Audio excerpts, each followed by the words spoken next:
안녕. 오늘은 역대하 22장입니다. 하나님 아버지, 오늘 하나님 말씀 묵상할 때 말씀 깨닫게 도와주시고 말씀 따라 살 수 있게 해주세요. 예수님 이름으로 기도합니다. 아멘. 선생님이 주일날 그 큐티에 대해서 나눠주고, 그리고 우리 반 어린이들에게 이제 큐티에 대해서 설명을 했는데, 초등부에서 금방 올라온 어린이들은 큐티를 잘 모르는 것 같았어요. 선생님이 다시 설명을 드리면, 우리가 이제 큐티 책이 있잖아요. 그런데 사실은 큐티 책이 꼭 없어도 할 수 있어요. 그날 하루 읽을 그 말씀이 있거든요. 이렇게 성경을 그냥 읽어줘요. 처음부터 끝까지 읽어주면서 가만히 자기 마음속에 하나님께서 주시는 말씀이 있나 곰곰이 생각해봐요. 그리고 그 말씀이 무엇인가를 한번 적어보고, 왜 그 말씀이 그렇게 기억에 남았을까 하고 그 이유도 적어보고, 그리고 나는 어떻게 살아야 될까 하면서 그렇게 기도문을 적어보는 거예요. 그렇게 어렵지 않아요, 여러분. 만약에 이게 조금 어려우면은 그냥 말씀만 읽으세요. 그래도 괜찮으니까. 자, 역대하 22장은 유다왕 아하시아입니다. 자, 정리해보자. 여호사밧, 유다의 대표적인 선왕, 즉 하나님의 말씀대로 행하는 아주 좋은 왕, 여호사밧, 그의 아들은 여호람, 대표적인 악한 왕이었죠. 자, 여호사밧이 정말 하나님을 말씀을 잘 듣고 그렇게 행했음에도 불구하고 자기 아들을 아주 악한 왕 아합의 딸과 결혼시킨 그런 정말 치명적인 그런 실수를 하죠. 그래가지고 그 아들 여호람은 자기 아내가 아주 악한 이스라엘 왕 아합의 딸이에요. 그래서 그 아내와 함께 엄청나게 큰 죄들을 많이 저지릅니다. 그래서 결국은 자기 아우들도 싹 다 죽이고 모든 사람들이 다 무서워하고 싫어하고 정말로 벌받을 그런 사람으로 나중에 하나님께서 벌을 내리셔가지고 창자의 병이 들어서 아무도 안타까워하는 사람 없이 그냥 죽음을 맞게 됩니다. 그런데 여기서 그냥 끝났으면 좋은데 여호람의 아들인 아하시아가 왕이 되었어요. 근데 이 아하시아는 역시 아주 악하게 행했는데 왜 그랬냐면은, 자, 3절에 아하시아도 아합의 집 길로 행하였으니 이는 그의 어머니가 꾀어 악을 행하게 하였습니다. 아주 분명하게 나와 있지. 어머니가 꾀어서 악을 행하게 했다는 겁니다. 어머니가 누구예요? 네, 그 악한 왕 여호람의 아내 아달랴. 그 아달랴, 예. 그러니까 여호사밧이 자기 아들을 그 악한 왕의 딸과 결혼하게 함으로써 이렇게 3대가 나중에 보면 4대까지 이렇게 정말 악하게 벌을 받게 됩니다. 벌을 받았다기보다는 계속 악한 길로 행하게 됐다는 거죠. 5절 아하시아가 아합의 집의 가르침을 따라 이스라엘 왕 아합의 아들 요람과 함께 길르앗 라못으로 가서 아람 왕 하세엘과 더불어 싸우더니 아람 사람들이 요람을 상하게 한지라. 자, 이게 바로 아달랴 반역의 그 시초가 되었던 길르앗 라못 전투인데요.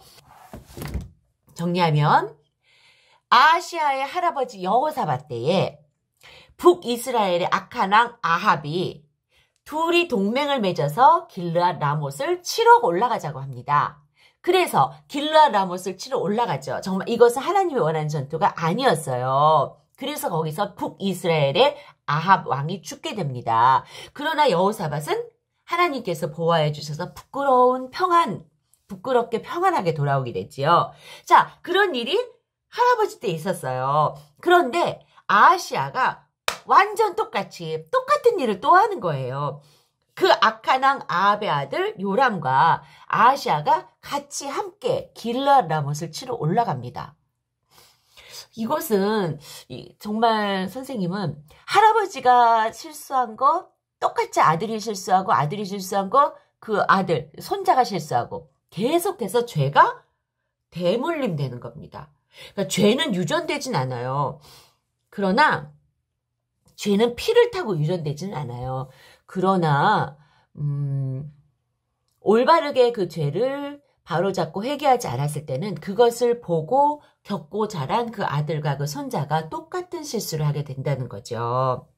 이렇게 길앗 라못을 치러 올라갔는데 거기서 그 요람 왕이 굉장히 그 중상을 당합니다. 그래서 이스라엘 그러니까 편안히 쉬는 그 휴양지로 와서 거기서 치료를 하고 있었는데 아하시아가 문병차 이스라엘에 옵니다. 그때 자 하나님의 명령을 받은 아합 가문을 심판하는 그런 예후가 그래서 이스라엘로 와서 이 아합의 아들인 요람을 죽입니다. 그러자 아하시아가 놀래가지고 반역이다 하면서 막 도망가죠. 아하시아가 유대 왕이에요. 거기 같이 문병하러 왔잖아요.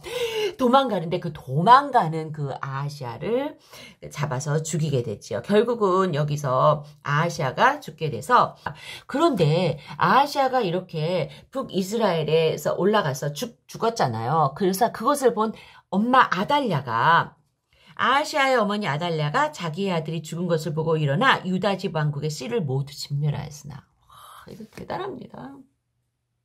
자기의 아들 아하시아가 죽었다는 말을 들은 그 어머니 아달랴가 일어나서 통곡합니다가 아니고 일어나서 매우 슬프게 웁니다. 옷을 찢으며 회개합니다가 아니고 일어나 유다집 왕국의 모든 씨를 진멸합니다. 자기 아들이 죽었으니까 오 이제 내가 왕이 될 차례다 하면서 어머니인 아달랴가 그 아하시아의 모든 아들들을 다 죽이고 그리고선 자기가 왕이 됩니다.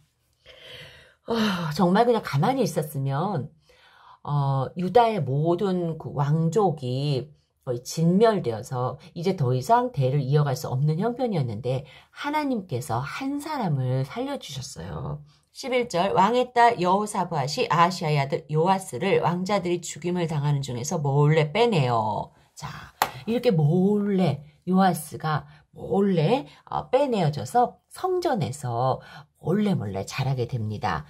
6살이 될 때까지 자라게 됩니다. 함께 생각하기 이런 거를 읽을 때 여러분 좀 어떤 저주 같은 게 느껴지지 않아요? 여호사밧이 잘못된 결혼을 아들을 시켰잖아요. 그리고 나서 그 아들도 그렇게 나쁜 길을 행하다가 정말 비참하게 죽고 그리고 자기의 손자도 그 어머니 때문에 계속해서 악한 일을 하다가 결국은 예후에 의해서 죽고 그리고 다른 자식들도 전부 다 죽게 되고 아달랴가 전부 죽여서 저는 이걸 보면서 정말 너무너무 무섭구나. 처음에 아마 여호사밧이 이렇게까지 악한 왕 아합의 딸과 결혼을 시킨 것이 이렇게까지 크게 될 줄 몰랐을 거예요. 아마. 그러니까 했겠죠. 이렇게 돼가지고 자기 자식들이 다 죽을 걸 알았으면 누가 결혼을 시켰겠어요. 그러나 그때는 몰랐는데 이렇게 큰 일로 이게 번졌습니다. 죄는요. 가만히 두면 점점 번져요. 죄는 반드시 회개해서 하나님께 완벽하게 돌아가고 그 부분을 완전히 도려내지 않으면 그게 점점 번져요. 점점 커져요. 어린이 여러분도 어떤 잘못을 하잖아요. 그러면 그거를 하나님께 가지고 가서 하나님 제가 이런 잘못을 했어요. 하나님 용서해 주세요. 다시는 저지르지 않을게요. 같은 죄 짓지 않게 해주세요. 라고 꼭 기도하세요. 선생님도 그렇게 하려고 정말 노력하고 있어요. 선생님도. 선생님은 계속 같은 죄를 짓는 게 있어요. 그게 뭐냐면 위급할 때 거짓말을 해요. 선생님은 그래서 아직 깨끗이 고치진 못했어요. 그래서 선생님도 하나님 제가 어떤 일이 있어도 거짓말하지 않게 하나님 도와주세요 라고 내가 나의 약점, 내가 잘 짓는 죄를 알고 있어요. 여러분도 어떤 잘못이 있을 때 꼭 회개해서 이렇게 여호사밧처럼 이렇게 죄가 커지지 않게 우리 그렇게 해야겠어요. 얘들아 얼마나 날씨가 추운지 오늘은 영하 5도인데 따뜻한 거 있지. 선생님 처음으로 며칠 만에 처음으로 빨래했어요. 이제까지는 베란다에 세탁기가 호스가 얼어갖고 빨래를 못하고 그래가지고 처음으로 빨래했어요. 이렇게 추운 겨울은 처음인 것 같아요. 자 우리 기도할까? 하나님 아버지 여호사밧이 정말 이렇게 아합의 가문과 결혼한 것이 자자손손 해를 끼칠 줄 알았으면 아마 안 그랬을 거예요. 하나님 우리 어린이들이 무슨 죄를 저질렀을 때 꼭 하나님께 회개하고 다시는 같은 죄를 짓지 않게 하나님 도와주세요. 이 추운 날씨에도 코로나로부터 지켜주시고 건강을 지켜주세요. 예수님 이름으로 기도합니다. 아멘. 안녕.